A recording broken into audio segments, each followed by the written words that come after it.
So our next speaker, Peter McDonald, is here to talk about the commercial fish industry in the area, spanning about 100 years. So Peter was a biologist that worked for the Ministry of Natural Resources. His career was lengthy, broken by a little move out of town, and then he returned. And he's going to tell you all about that. He followed Mr. Olson behind him in his career. Many of you will know that name. So I'm sure he's going to speak about a bit about that. So without further ado, we'll get a little bit ahead of schedule and we'll introduce Peter McDonald. Welcome.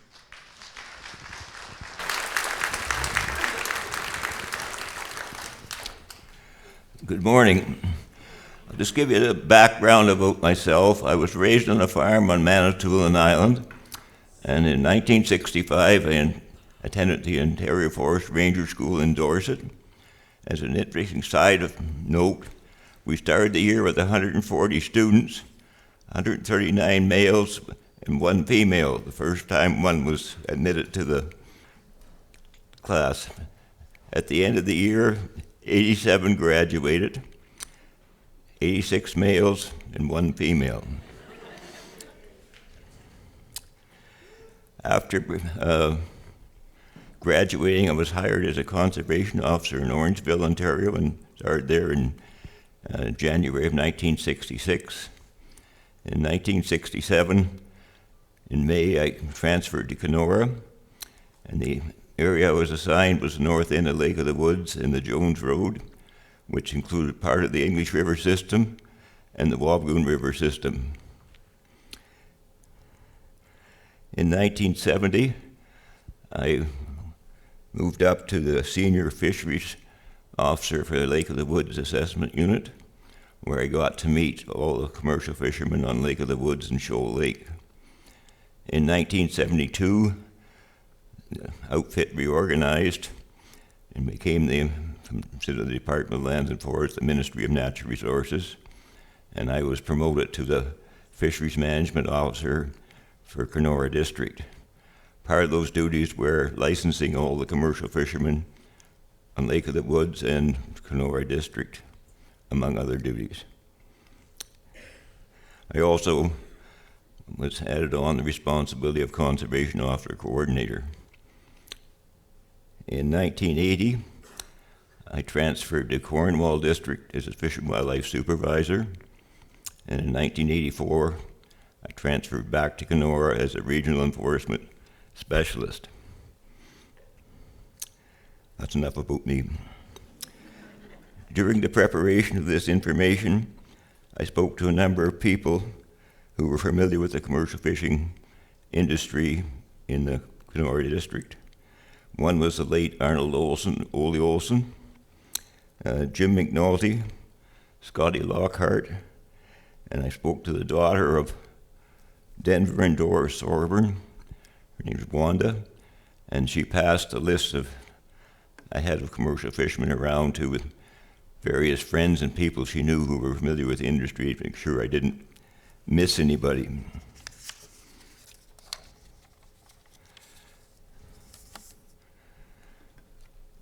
The licensed and regulated and monitored commercial food fish fishing industry on Lake of the Woods and Shoal Lake spanned a little over 100 years, from the late 1890s to the year 2000, when the last non-Indigenous license to take fish for sale under license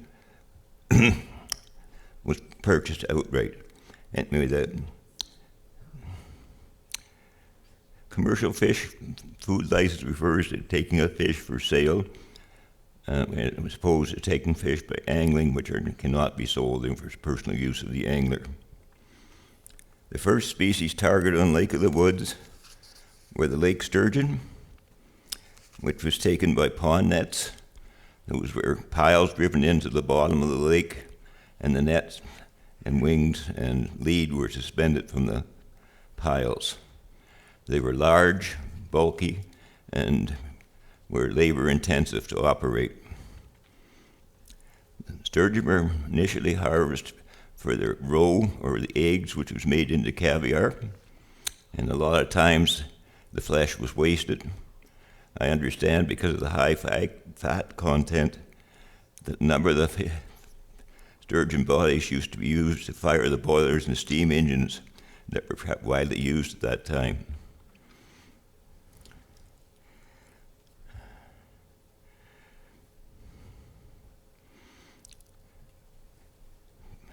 By the late 20s and early 30s, the commercial food fish industry off Lake of the Woods began to develop as various road systems were developed, and also when aircraft came into wide use with skis and floats. So that would be in the late 20s and early 30s.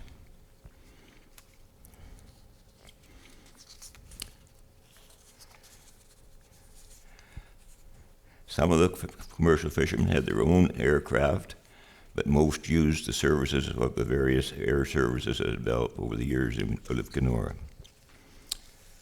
Well, I knew all of the commercial fishermen. There was one individual I knew much better than the rest, and that was a man called John Stanley Holmstrom, known as Stan.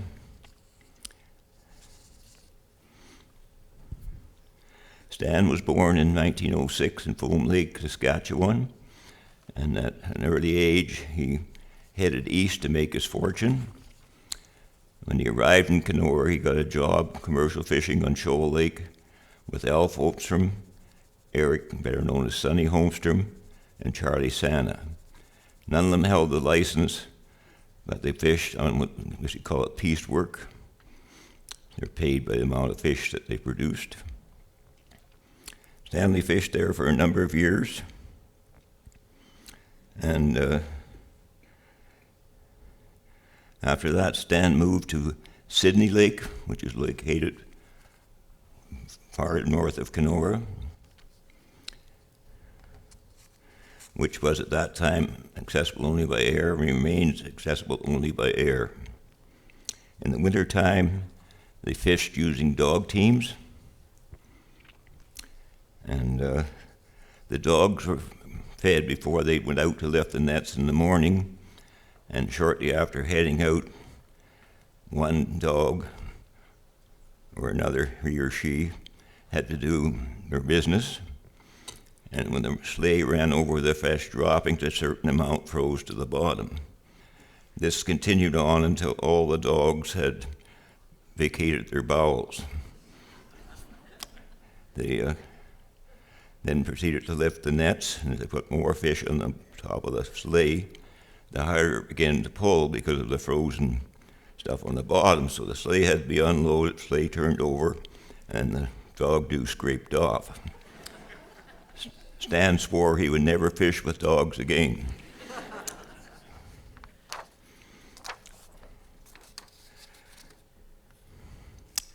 Next, Stan went to, with his brother Henry and their wives, Biggs and Janet, went to Ball Lake to look after what was a mink ranch established there. And they commercial fished in Ball Lake, with most of the fish going to feed the mink, and the balance were sold. Unfortunately, the owner of the mink ranch was killed in a plane crash, which resulted in the folding of the mink farm. And Stan and Biggs moved upstream to Maynard Lake in 1943. And that's where Stan acquired his first commercial fishing license. Henry and Janet moved to Perrott Falls, where they opened a general store.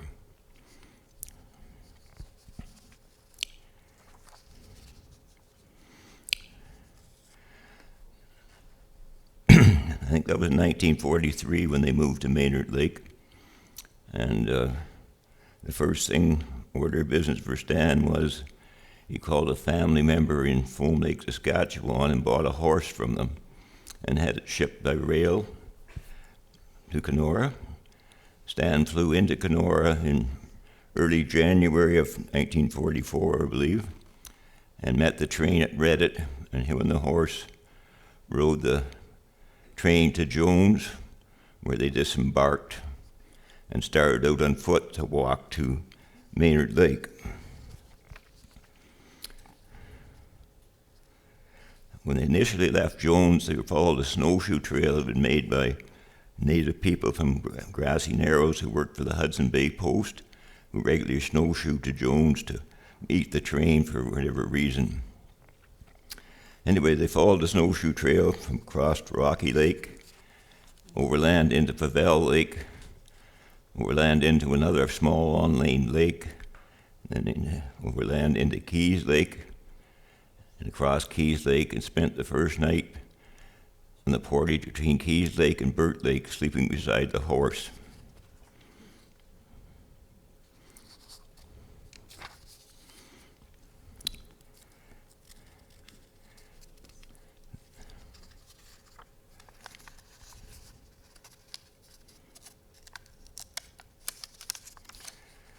The next day, they crossed Burt Lake and overland into William Lake, across it and overland into Delaney Lake, across it and overland into Grassy Narrows Lake to the Hudson Bay Company Post located on an island in Grassy Narrows Lake. They stayed overnight there. On the third day, because of the bad ice conditions on the English River, Stan hired a guide from Grassy Narrows to guide him and the horse on the rest of their journey. So the third day they walked across Grassy Narrows Lake into Indian Lake, crossed it overland into Ball Lake, and across Ball Lake to the portage to Tide Lake, where they spent the third night. The following day, the horse continued on to Maynard Lake, where his wife and two small children were waiting in a log cabin. That's quite an amazing journey at that time of year and under those conditions. The horse was used for many years for winter commercial fishing, and it was also used to haul logs out of the bush to develop or build log cabins for the tourist industry, and a large log lodge where the guests were fed and whatnot else.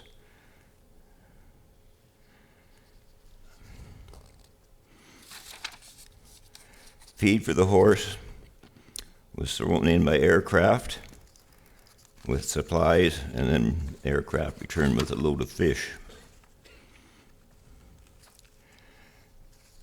Shortly after this, in 1945, Stan ordered a wooden fishing boat designed for commercial fishing from a boat works in Orillia, and had it shipped via rail to Dryden, where it was launched into the Wabigoon River and taken downstream over 4 sets of rapids into the English River at Ball Lake, then upstream Ball Lake to Tide Lake, and then overland on a set of rollers into Maynard Lake.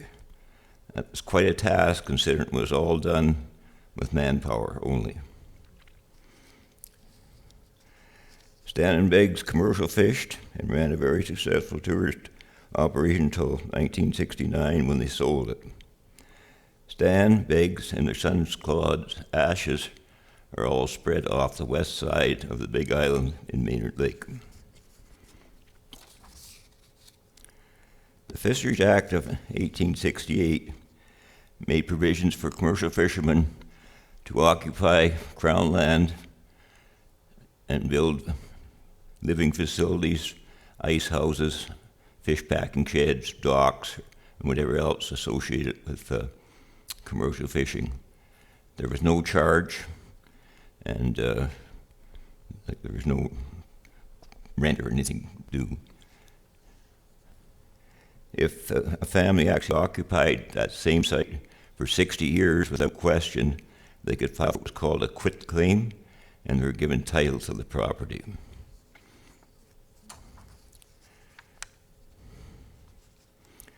After the lake sturgeon fishery basically collapsed in the early 1900s, other species were targeted. Whitefish was taken next by gill net and pond net. Beginning around 1908, then walleye, and was another desirable species. The sturgeon fishery basically collapsed because of the low reproductive rate and the late maturity.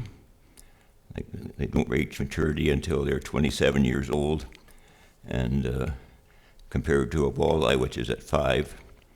And their eggs are very large, so it's usually a rule of thumb was less than 1,000 eggs per pound of adult female sturgeon. And a good survival rate, game rule of thumb, was 1/2 of 1% will reach a catchable size. Black crappie were also present in Lake of the Woods and were desirable, but they're not widely available. Bullheads were also sought after to a certain degree. There was a big market in the 60s when there was a big demand in Minnesota for live bullheads to be sent down to stock in fishing ponds where anglers would go and fish for them. That didn't last too long because too many bullheads were crowded into the tanks for transport to the south, and they have sharp barbs on them, and they cause a lot of injuries to each other.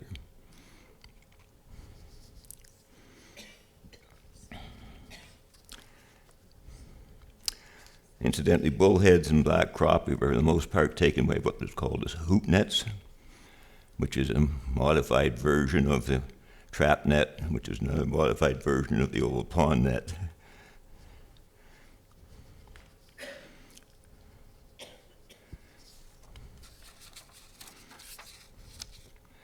Fish from Lake of the Woods and the Kenora district were shipped initially by rail to all parts as far away as New York City. Chicago was another big market for Lake of the Woods fish. There was a real spike in demand on Jewish holidays, where fish was a very desirable part of the diet. Other fish that were harvested and sold were northern pike, suckers, burbot, and tulipy. These were often targeted for feed at fish farms, mink and fox farms, like the suckers and tulipes and burbot. Burbot goes by a lot of different names. Some people call it freshwater cod, some call it ling, some call it lawyers, some call it poor man's lobster. And actually the tail of it, if properly prepared, has a bit of a resemblance to a lobster. Early fish boxes were made out of wood, and they were 2 feet wide, 3 feet long, 18 inches high, and they were designed to hold 100 pounds of fish plus ice. I have a bit of experience with these wooden food boxes because my grandfather operated a water-powered sawmill, and there was a facility off the mill for the making of fish boxes. In a good day, I could nail together 30 fish boxes. I was paid 5 cents a box, and I thought I was on my way to a millionaire. By the 1960s, the wooden boxes were replaced by cardboard boxes, and they were much smaller and held 60 pounds of fish plus ice. And they remained in the cardboard remained in them until as long as the industry ran. The first gill nets were made from linen, and the corks or floats were wooden. They required a lot of maintenance and had to be regularly removed from the water, put on net reels, or if you had one, or on flat rock if you didn't, and dried, then reset again.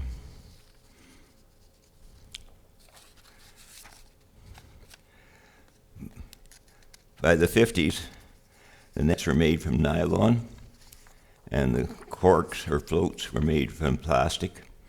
They didn't require near as much maintenance and were much preferred by the commercial fishermen.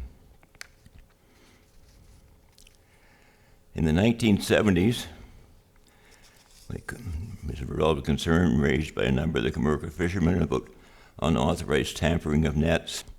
A meeting was held with the commercial fishermen. It was chaired by Neil Bernier, who was then Minister of Natural Resources.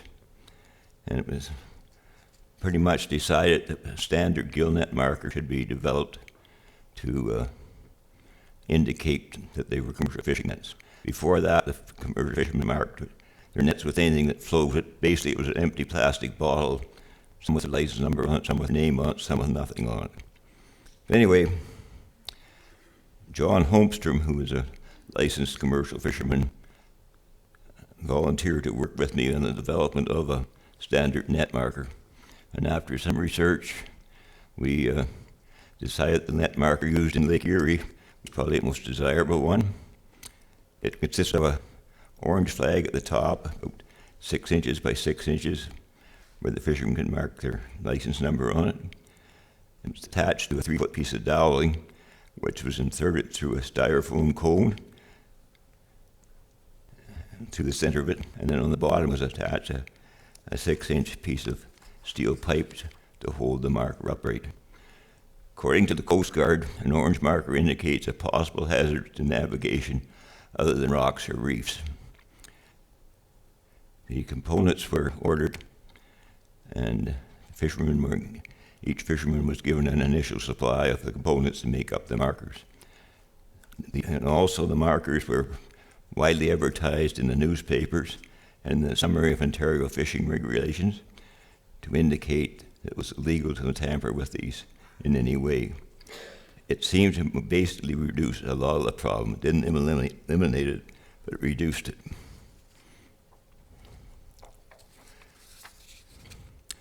In 1969, high levels of mercury were found in the Wabigoon River, the lower portion of the English River, and the Winnipeg River system. This is a result of mercury being used in the paper making process.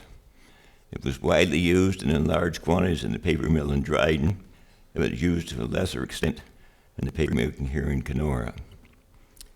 But it resulted in the closure of all commercial fishing on the Wabigoon River and the lower English River below Maynard Falls, and on the Winnipeg River. A large number of the tourist lodges also closed, the largest one being Barney's Ball Lake Lodge. And Barney never reopened. The other lodges, after a while, did reopen, and they're running quite successfully today.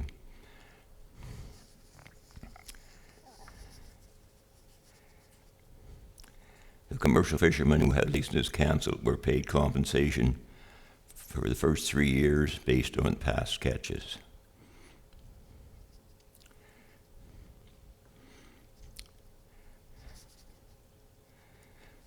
Barney's Ball Lake Lodge was later acquired by the paper company in Dryden and the Ontario government and turned over to the Grassy Narrows, people at Grassy Narrows.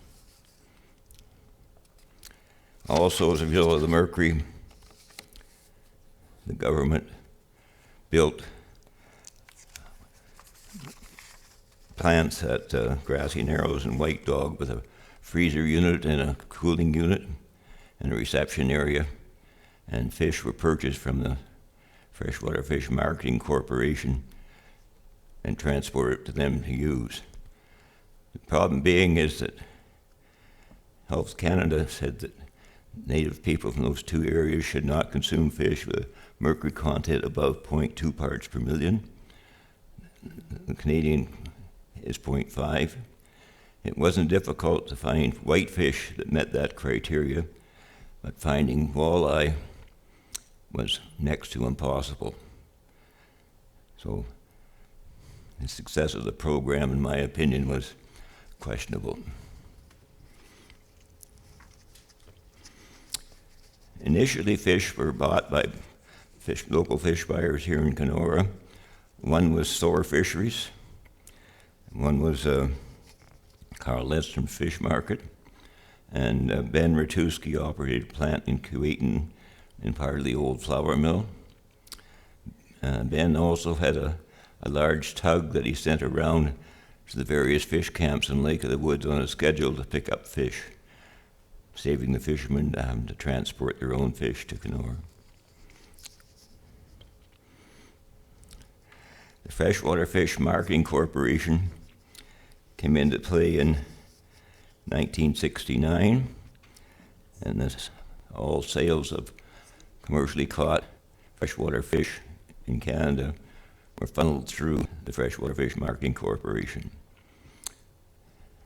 They built a large plant in Winnipeg, and that's where they took the fish to be processed and prepared for transshipment. Some of the commercial fishermen on Lake of the Woods were not happy with the Freshwater Fish Marketing Corporation, so the federal government agreed that if they brought their packing sheds up to federal standards, they could be exempt from the Freshwater Fish Marketing Corporation. Grants were supplied to the fishermen to upgrade their facilities to that. We had very little to do with it other than as a taxi driver to take the federal fisheries inspectors out to examine their facilities to see what had to be done so they met federal standards. So a number brought their facilities up to the standards and then continued to sell their fish to the markets they developed over the years, like Frosted Foods and various restaurants and other local markets.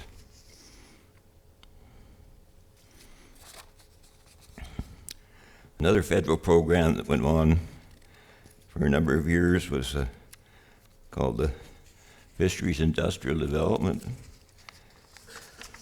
And that's where you could apply for federal funds to try and develop new commercial fishing opportunities using impounding gear like trap nets for whitefish. They weren't a resounding success because, unlike walleye and northern pike, whitefish do not lead well unless the lead line is right at the surface of the water. They go over top of it rather than lead into the impoundment area.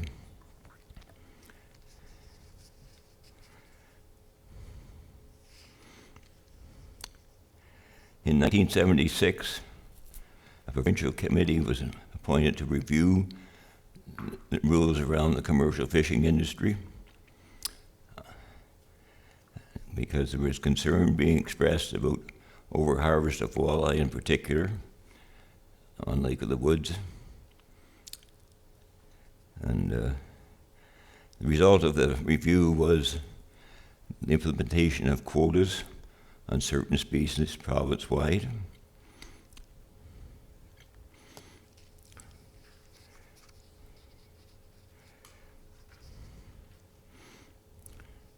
Just also as a bit of a side note from work done through creel census and that, and the commercial fish returns, the take of walleye by anglers and by commercial fishermen was about evenly divided on Lake of the Woods.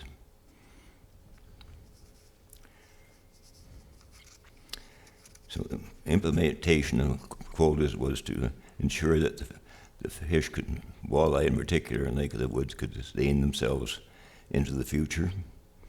There was the indication of overfishing because the size of walleye was dropping considerably and the amount of effort needed to catch a fish was increasing. The quotas were not well received province-wide.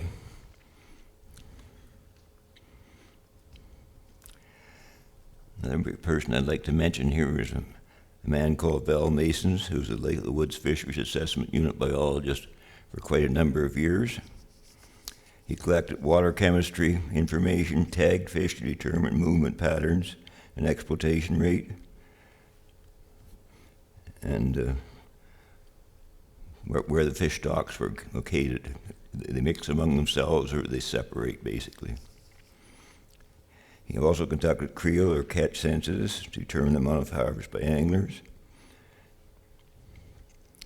and collected scale samples to read for the age of fish. Val's contribution to the management of Lake of the Woods and Shoal Lake cannot be underestimated. It was truly invaluable. I had the pleasure of working with the man for a couple of years, and he was a pleasure to work with, and I learned a great deal from him.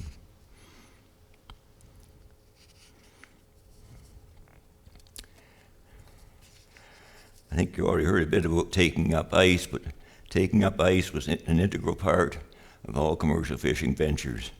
It was usually harvested in late January or early February. The ice field was first cleared of snow, and then the blocks were scored out, usually 2 feet by 2 feet, or however deep the ice was. And initially,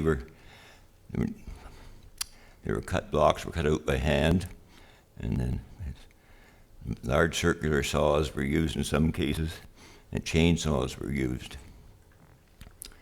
The difficulty with getting the first block out of the ice field was a challenge to some, but once the first block was out, it was fairly straightforward after that. The blocks were transported up a ramp into the ice house, where sawdust was packed around, between, above, and below the layers of ice. There was an art to this, and if it was done right, the ice would last spring, summer, and into the fall. Various uses of power were used to pull the blocks up into the ice house. Some did it by hand, some used snow machines, and whatever was available. A fisherman on the south end of Lake of the Woods, Ernie Drennan, who had a license in Dawson Channel, had an old Stanley steam vehicle, which he fired up every year and used it to pull the ice up into the ice house. That thing should have been in a museum. It was a pride to see. Next thing I was going to touch on is the skill of setting a gill net through the ice. And that you needed what was called a jigger. It was lots of diagram of it there, and they're usually about 6 feet long, 8 inches wide, quite often made out of cedar.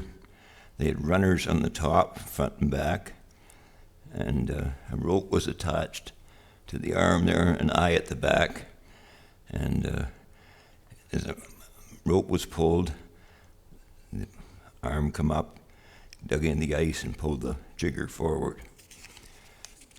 It was made a very distinctive ticking sound, and some people could follow a jigger, and some people had great difficulty.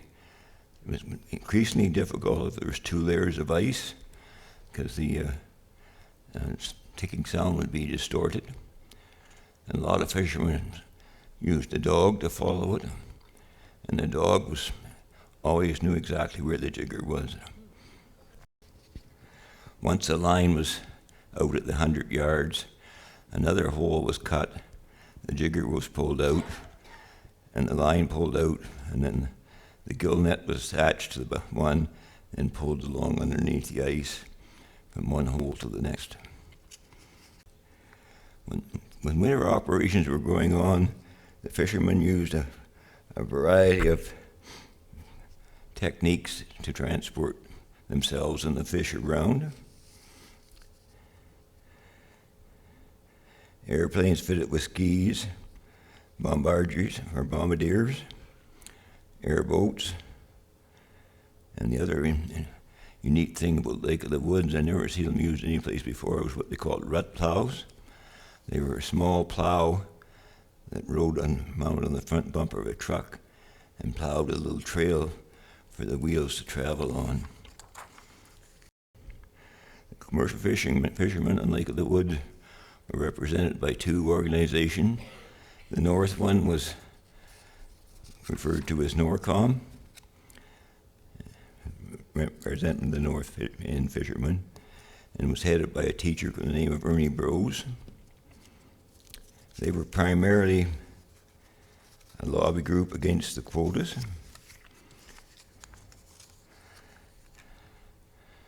And they met regularly at the Vasa Hall in Lakeside. The Rainy River Commercial Fish and Fur Farmers Association represented the fishermen on the south end, and Ken McLean was the chairman of that group. There was a parental group called the Ontario Council of Commercial Fishermen who met every year in January in Toronto.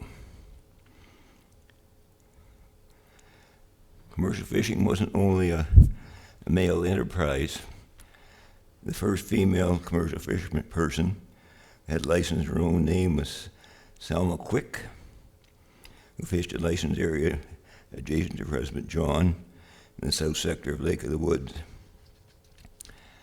The next lady to hold a commercial fishing license was Dorothy Sana, who held the license after the sudden death of her husband Charlie.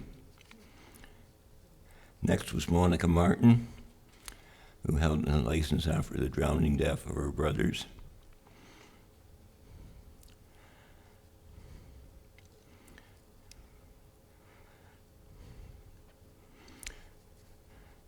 Dorothy and Monica's license were adjacent to each other, and quite often they fished together, and it was quite impressive to see two not-so-young ladies setting and lifting gill nets and slugging around 60-pound boxes of fish. Dorothy subsequently purchased Monica's license from her, and Dorothy was joined with her brother-in-law Murray McRoberts in commercial fishing on Lake of the Woods. The last one to hold a commercial fishing license was Jenny Holmstrom, and she acquired the license after the unfortunate drowning of her husband, Eric or Sonny Holmstrom.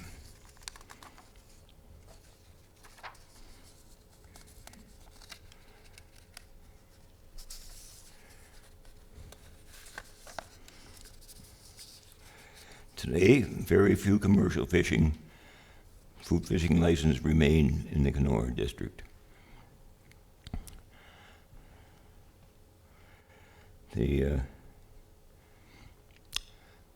After the implementation of quotas, there was what's called a commercial fish buyout program, which was on a willing seller, willing buyer basis.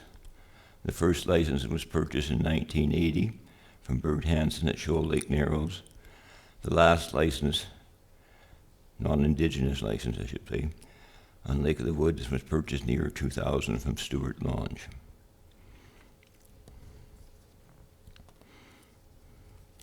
Indigenous people fished Lake of the Woods and other waters within the Kenora district for countless centuries before, and I'm sure we'll continue to fish them for countless centuries into the future.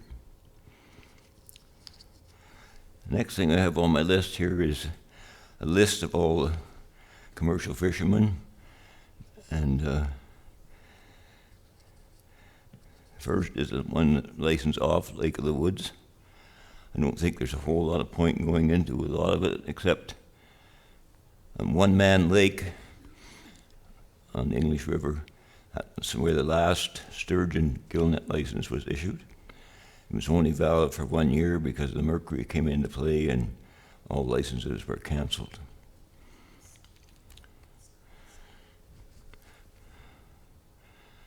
The commercial fishery on Sand Lake, north of Venaki, was canceled for a couple of years, but when it found out it was primarily whitefish and the mercury levels were quite acceptable, so it was reopened.